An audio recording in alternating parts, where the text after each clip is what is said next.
오늘 우리에게 주시는 하나님 말씀 함께 봅니다. 오늘 우리에게 주시는 하나님 말씀은 마태복음 16장 1절부터 4절입니다. 그러면 다 함께 읽습니다. 바리새인과 사두개인들이 와서 예수를 시험하여 하늘로부터 오는 표적 보이기를 청하니 예수께서 대답하여 이르시되 너희가 저녁에 하늘이 붉으면 날이 좋겠다 하고 아침에 하늘이 붉고 흐리면 오늘은 날이 굳겠다 하나니 너희가 날씨는 분별할 줄 알면서 시대의 표적은 분별할 수 없느냐. 악하고 음란한 세대가 표적을 구하나 요나의 표적밖에는 보여줄 표적이 없느니라 하시고 그들을 떠나 가시니라. 아멘. 오늘 말씀의 제목은 악한 세대가 표적을 구한다입니다. 그러면 본문의 말씀을 통해 함께 은혜 나누도록 하겠습니다. 이 본문의 말씀을 보면 바리새인과 사두개인들이 와서 예수를 시험하여 하늘로부터 오는 표적 보이기를 청하니라는 말씀으로 시작을 합니다. 여기서 바리새인에 해당하는 파리사이오이라고 하는 말은 구분한다, 나눈다라고 하는 뜻이 있는 히브리어 파라시에서 유래해서 분리된 자들이라고 하는 뜻을 지닙니다.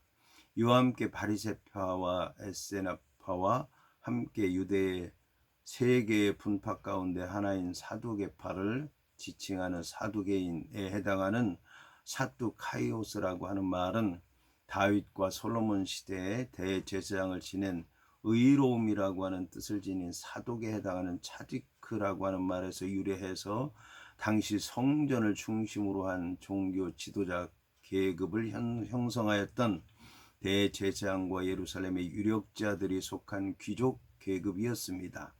사두개인들은 부활과 영혼 불멸 그리고 영적인 세계를 부인하면서 글로 쓰여진 율법만을 받아들였다고 하는 점에서 모세 율법뿐만 아니라 조상의 유전을 중요시했고 부활과 영이 존재한다는 것과 영혼 불멸을 주장하는 바리새인들과는 심하게 대립을 했습니다. 본문에서는 사두개인들이 사상과 이념과 주의가 전혀 다른 사두개인들과 바리새인들과 하나가 되어서 예수를 넘어뜨리기 위해서 시험하였다는 말씀입니다. 이것은 사두개인들과 바리새인들이 예수님에 대한 적대감이 더욱더 깊어지고 노골화되었다고 하는 것을 얘기하는 것입니다. 마태복음 15장 1절에서는 바리새인과 서기관들이 등장했지만 본문의 바리새인과 사두개인들이 와서 예수를 시험하니라고 하는 말에서 보는 것처럼 서로 적대적인 관계에 있는 사람들이 예수님을 대적하기 위해서 함께 온 것은 하나님과 하나님의 뜻을 대적하기 위해서 세상이 어떻게 자신들에게 있는 모든 것을 포기하고 하나가 될 수 있는가를 잘 보여주는 것입니다. 특히 본문 호이, 파리사이오이, 카이, 사두카이오이라고 하는 말에는 관사가 하나밖에만 사용되지 않아서 바리새인과 사두개인들이 대적하기 위해서 완전하게 하나가 됐다라고 하는 것을 말씀하는 것입니다. 본문에 시험한다라고 하는 뜻을 지닌 페이라조라고 하는 말은 조사한다, 입증한다, 유혹한다라고 하는 뜻을 갖고 있습니다. 이것은 바리새인들과 사두개인들이 예수를 잘 모르는 상태에서 좀 더 알아보려고 하는 것이 아니라 처음부터 자기들의 신앙만을 고집하는 선입관을 가졌다는 말과 함께 예수를 무조건 해하려고 하는 저의를 가지고 있었다고 하는 것을 말하는 것입니다. 한편 시험한다라고 하는 말에는 때로는 좋은 의미로 사용되어서 신앙을 연단하기 위해서 시련을 준다는 의미도 있지만 대부분의 경우에는 죄의 유혹으로 어떤 사람을 빠뜨려서 타락하게 만든다고 하는 나쁜 의미로 사용되었습니다. 특히 본문의 시험한이라고 하는 말은 마귀가 광야에서 예수님을 시험해서 넘어뜨리려고 했다고 하는 말과 같습니다. 본문에서도 바리새인과 사두개인들은 대중들로부터 인기를 얻고 있던 예수님을 모함하려고 하는 악한 목적을 가지고 찾아왔다는 것을 알 수가 있습니다. 이어지는 본문의 하늘로서 오는 표적과 관련해서 그 당시 랍비들은 이 땅에서 나타나는 각종 이적들이 사단과 그 부하들에 의해서도 능히 이루어질 수 있다고 믿었습니다. 그 대신에 하늘로부터 전해진 이적들은 오직 하나님에 의해서 이루어질 수 있다고 생각을 했습니다. 바로 그런 점에서 그들은 예수에게 모세에 내려졌던 만나 사건이라든지 여호수아의 간구로 말미암아 해와 달이 멈춰졌던 사건이라든지 사무엘 시대의 우르의 사건이라든지 엘리야 시대의 갈멜산의 승리 사건과 같은 초자연적인 하늘의 기적들을 요구했던 것입니다. 이러한 요구가 이루어질 때에만 그들은 예수께서 신적인 능력을 가졌다고 하는 것을 인정하겠다는 것입니다. 그러나 그들은 속으로는 자신들이 원하는 이적이 일어나는 것과 상관이 없이 어떻게든 예수를 넘어뜨리게 하기 위해서 그 초점을 맞춰져 가고 있었습니다. 따라서 그들이 표적을 구하는 것은 그들이 예수를 믿기 위해서가 아니라 예수께서 과연 하늘로부터 오신 메시아인지 스스로 입증해 보라고 하는 지극히 도덕적인 행동이라고 할 수 있습니다. 여기서 표적에 해당하는 세메온이라고 하는 말은 표시나 이적, 기적과 같은 뜻으로서 결정적이고도 놀라운 증거라고 하는 뜻을 갖고 있습니다. 이어지는 본문에 청한다라고 하는 말에 해당하는 에페로타우라고 하는 말은 요청한다는 뜻 외에도 신문한다, 갈망한다 라고 하는 뜻을 갖고 있습니다. 여기서 에페로타우라고 하는 말은 위에 해당하는 전치사 에피와 요구한다라고 하는 말에 해당하는 에로타우가 결합된 말입니다. 이 에페로타우라고 하는 말은 보통 어떤 중요한 판단을 위해서 문제를 제기한다라고 하는 의미로도 사용이 됐습니다. 이 단어는 재판관이 사실 여부를 확인하기 위해서 피의자를 신문할 때도 사용되었습니다. 따라서 그들은 자신들의 질문이 그리스도를 판단하는 데에 결정적으로 삼을 수 있는 근거가 될 수 있다는 생각 때문에 신문하듯이 예수님을 다그쳤던 것입니다. 바리새인들과 사두개인들도 자신들이 우월적인 사회적 지위를 이용해서 마치 죄인을 신문하는 것처럼 교만하게 강압적으로 예수님께 표적을 행할 것을 요구한 것입니다. 이어서 본문은 예수께서 대답하여 이르시되 너희가 저녁에 하늘이 붉으면 날이 좋겠다 하느니라고 말씀하고 있습니다.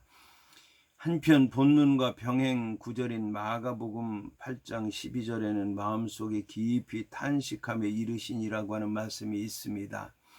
이것은 예수께서 바리새인과 사두개인들의 악하고 편협한 질문의 저의를 깨달으시고 그들의 악함에 대해서 마음 깊숙한 곳에서 탄식하셨다는 말씀입니다. 이어지는 본문의 저녁에 하늘이 붉으면 날이 좋겠다 하느니라고 하는 말씀에서 보는 것처럼 저녁에 하늘이 붉으면 아침에는 날씨가 맑을 것을 기대할 수 있다고 하는 것은 열대지방이나 남극지방이나 북극지방을 제외하고는 모든 지역에서 일어나는 공통된 현상이라고 할 수가 있습니다. 한편 유대인들은 하늘의 변화에 상당한 관심을 가지고 있었고 그 변화들을 통해 때의 징조를 예측했다고 합니다. 심지어 랍비들은 기상의 변화에 따른 각종 생활의 지혜를 교육했으며 신년에는 그 해의 비가 얼만큼 올 것인가 강물량에 대해서 예측하기도 했다고 합니다. 이처럼 유대인들은 자연계의 모든 현상들에 대해서 깊은 관심을 갖고 있었던 것입니다. 이어지는 본문은 아침에 하늘이 붉고 흐리면 오늘은 날이 굳겠다 하나니 너희가 날씨는 분별할 줄 알면서 시대의 표적은 분별할 수 없느냐고 말씀하고 있습니다. 이러한 예수님의 말씀은 예수께서 당시 표적을 구했던 바리새인과 사두개인들을 몹시 책망했다는 말씀입니다. 이러한 표현 가운데는 그들이 하늘로서 오는 표적을 구하였고 겉으로는 그 표적을 보기만 하면 믿을 것처럼 위장을 했지만 이것은 외식에 불과하고 그들은 처음부터 예수님을 모함하기 위해서 나왔다는 의미가 포함되어 있습니다. 예수께서는 그들의 위선을 꿰뚫어 보시고 배우나 연기자라고 하는 뜻이 있는 휘포크리테스라고 하는 단어를 사용해서 책망하셨습니다. 한편 바리새인과 서기관들은 하늘로서 오는 표적을 구했지만 예수께서는 직접적인 대답을 주시지 아니하시고 날씨에 대한 이야기로 간접적인 대답을 주셨습니다. 본문의 날씨는 하늘에 나타나는 모든 자연적인 현상을 의미합니다. 그런데 바리새인들과 사두개인들이 하늘이라고 하는 표현을 사용해서 예수를 시험하였고, 이에 대해 예수님께서는 동일하게 하늘이라고 하는 표현을 사용해서 대답함으로써 자연적인 현상은 분별하면서도 영적인 현상은 분별하지 못하는 그들의 마음의 상태를 똑같은 단어를 사용하시고 비교하셔서 보다 선명하게 드러내고 계신 것입니다. 본문에 흐리다라고 하는 말은 주로 침울한 감정이 얼굴로 드러난 상태를 나타내는데 사용이 되었습니다. 그런데 가끔은 분위기나 기후를 표현할 때도 사용되어서 매우 짙은 어둠을 가리키기도 합니다. 여기서는 어둠 침침한 상태를 말하고 있습니다. 본문의 날이 굳겠다라고 하는 말씀에 해당하는 케이몬이라고 하는 말은 단순히 찌푸린 날씨가 아닌 폭풍우 치는 좋지 못한 날씨를 가리킵니다. 본문에서는 문맥상 날씨의 굳은 정도를 가리킬 수도 있고 굳은 날씨가 어김없이 찾아들 것이라고 하는 사실에 초점을 맞췄다고 볼 수도 있을 것입니다. 본문의 시대의 표적은 분별할 수 없느냐와 관련해서 한글 개역 개정 성경에는 시대의 표적이 단수형으로 번역이 되어 있지만 원문에는 시대의 표적들 이라는 표현으로서 복수형으로 되어 있습니다. 이것은 하나님께서 각 시대에 여러 가지 표적을 주셨다는 것을 말씀하는 것입니다. 특히 이때 예수님께서는 여러 가지 표적들을 보여주셨다는 것을 가리킵니다. 예수께서는 이미 수많은 이적과 말씀을 통해서 예수님께서 메시아 되신다고 하는 사실을 드러내 보이셨습니다. 그럼에도 불구하고 바리새인과 사두개인들은 예수님을 향해서 또 다른 표적을 요구한 것입니다. 이러한 그들의 모습은 그들의 영적인 분별력이 마비됐다고 하는 것을 얘기하는 것입니다. 이와 함께 예수께서 분별할 수 없느냐라고 말씀하신 것은 그들의 영적인 무지가 과거로부터 지금까지 계속해서 반복되고 있다고 하는 것을 가슴 아프게 비판하고 계신 것입니다. 특히 반드시 긍정적인 대답을 할 수밖에 없는 상황에서 사용되는 없느냐라고 말씀하신 것은 너희는 틀림없이 분별할 수 없다는 의미로서 그들의 영적인 상태를 정확하게 지적하신 것입니다. 본문의 시대의 표적에서 시대를 뜻하는 카이론이라고 하는 말은 과거에서 미래로 나아가는 가운데 어떤 특정한 시점을 가리킵니다. 특별히 본문에서는 유대민족이 기다리던 메시아가 세상에 오시는 때를 의미한다고 할 수 있습니다. 그런데 이러한 시대에 관한 비밀스러운 정보들을 하나님께서는 여러 가지 표적들을 통해 나타내 보이셨습니다. 예를 들면 세례 요한의 때의 긴박한 말씀의 선포라든지 다니엘 시대에 예언한 70일의 마지막 주간이 올 것이라는 예언이라든지 유대 전방에 걸친 메시아께서 오실 것이라고 하는 기대감이 높아가고 있다는 말씀이라든지 예수님께서 직접적으로 구약 예언의 성취로 오신 자신을 증거하고 이적을 베푸신 사건이라든지 이런 것들을 통해서 시대를 분별할 만한 중요한 표적들을 하나님께서는 보여주신 것입니다. 한편 본문에서 시대의 표적은 원문에서는 복수형으로 쓰여져 있습니다. 이것은 하나님께서 자신의 뜻과 섭리를 나타내시기 위해서 특별히 보여주시는 것으로서 한편으로는 단순한 물리적 차원의 현상을 가리키는 것이고 다른 한편으로는 그 표면에 내면에 신적인 목적이 있는 영적인 차원의 현상을 가리키는 것입니다. 여기서는 특히 후자 즉 표적이라고 하는 것이 예수의 말과 행동으로 보여주는 새 시대의 증거라고 하는 것을 말씀하는 것입니다. 우리들의 세계는 영적인 차원과 물질적인 차원이 있습니다. 따라서 눈에 보이는 물리적인 차원의 세계에서는 아무리 유능하고 박식하다고 할지라도 이것만으로는 영적인 세계를 온전히 분별할 수 없는 것입니다. 이어서 본문은 악하고 음란한 세대가 표적을 구하나 요나의 표적밖에는 보여줄 표적이 없느니라 하시고 그들을 떠나 가시니라고 말씀하고 있습니다. 본문의 악하고 음란한 세대와 같은 책망은 물론 1차적으로는 예수를 시험했던 바리새인과 사두개인들을 대상으로 한 것이지만 넓게 보자면 그 대상은 그들에게만 국한되는 것이 아니라 그들이 살고 있던 그 시대의 모든 사람들을 일컫는 말인 것입니다.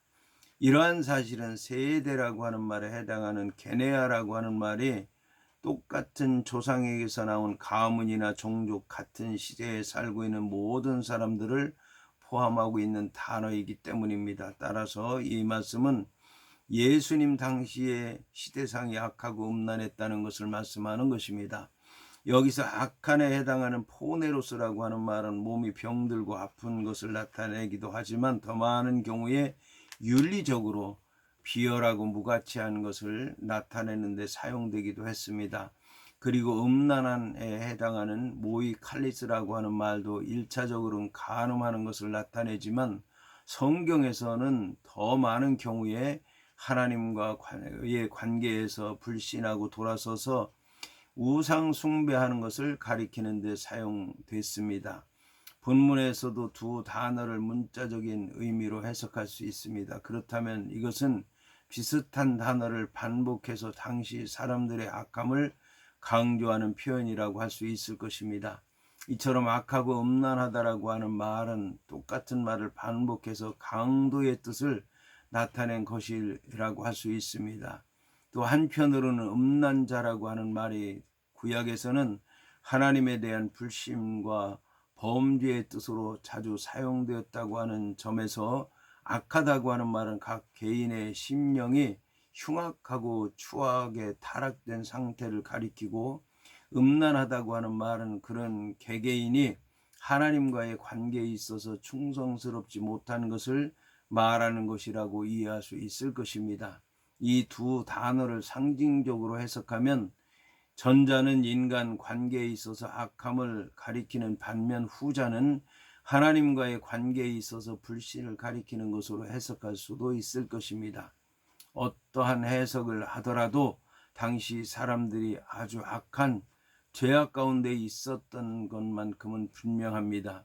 이렇게 영적으로 육신적으로 타락한 당시 사람들은 예수께서 수많은 표적을 행하였지만 이것을 통해서 예수를 메시아로 받아들이지 않고 오히려 시험하기 위해서 또 다른 표적을 구했을 뿐만 아니라 결국은 죄가 없는 예수를 십자가에 못 박아 죽였던 것입니다. 예수는 장차 있을 그러한 십자가 순환을 미리 하시고 이 기회에 이러한 예언을 하신 것입니다. 본문에서 말하는 요나의 표적은 요나가 물고기 뱃속에서 사흘간 머물다가 나온 것처럼 예수님께서도 무덤에 사흘간 계시다가 살아나실 것을 간접적으로 예언하고 계신 것입니다. 예수께서 인류의 죄를 구원하시기 위해서 하늘로부터 오신 메시아라고 하는 사실을 이보다 더 분명하게 보여주는 표적은 없을 것입니다. 본문에 보여줄 표적이 없느니라고 하는 말씀은 지금 예수께 나와서 표적 보여주시기를 요구하는 바로 이 세대들에게 요나의 표적이 보여질 것이라고 하는 것을 예언하는 것입니다. 표적을 구한 것 자체가 죄일 수는 없습니다. 하나님은 여러 기회에 순전한 심령을 가진 자들, 즉 공정하고 진실하며 의로운 심령을 가진 자들을 확신시켜 주시기 위해서 각종 표적을 때에 맞게 주셨습니다. 그러나 문제는 악하고 음란한 세대, 즉 이미 그 마음의 순결성을 잃어버리고 편견과 독단에 의해서 진리를 통찰할 능력이 상실한 자들이 이미 충분한 표적과 가르침이 주어졌음에도 불구하고 악한 의도로 계속 표적만 구했다고 하는 것이 문제인 것입니다. 한편 기원전 8세기 인물이었던 예언자 요나에게 임한 표적이 1세기를 살아가는 사람들에게 주어질 것이라고 하는 본문의 예언은 영적인 분별력이 없었던 당시 사람들에게 이해하기 쉽지 않았을 것입니다. 그러나 예수께서는 분명히 이 세대에게 요나의 표적이 주어질 것을 예언하신 것입니다. 그리고 본문에서 주어지다라고 하는 말에 해당하는 도데세타이라고 하는 말은 수동형으로 사용되었습니다. 성경 헬라어에서 수동형이 사용되지만 행위의 주체가 언급되지 않은 문장은 신적인 수동태라고 여겨집니다. 이것은 요나에게 일어난 표적이 예수님에게 나타나는 것이 하나님에 의해서다라고 하는 것을 얘기하는 것입니다. 그러니까 예수님께서 십자가에 달리시고 죽으시고 사흘 만에 부활하시는 것, 이것이 바로 하나님에 의해서 일어날 것이라고 하는 것을 말씀하는 것입니다. 하나님께서는 사흘간 물고기 배에 있었던 요나를 살리신 것과 같이 사흘간 무덤 속에 있었던 예수를 다시 살리심으로 예수의말로 구약에 계속 예언된 하나님께서 보내신 메시아라고 하는 사실을 증명하신 것입니다.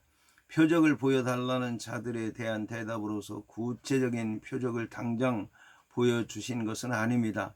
그렇다고 표적을 안 보여주신 것도 아닙니다.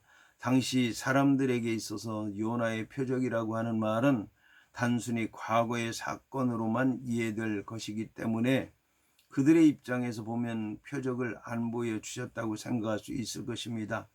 그러나 현대 우리 입장에서 보면 예수는 모든 표적 중에 표적, 즉 요나 표적처럼 자신도 사흘 동안 죽으셨다 살아날 것을 강력하게 암시한 것으로서 분명히 결정적인 표적을 제시하신 것인데, 그것이 다만 미래형으로 말씀하신 것뿐이라고 하는 사실입니다.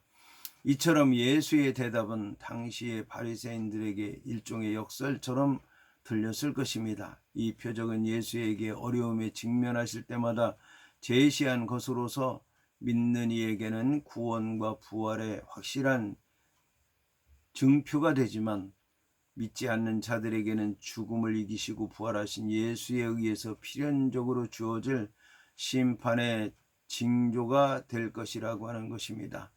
여기서 예수께서 바리새인과 사두개인들이 요구하는 표적을 당장 보여주지 않고 예언자 요나의 표적만을 언급하신 이유는 다음과 같은 세 가지로 생각할 수 있습니다.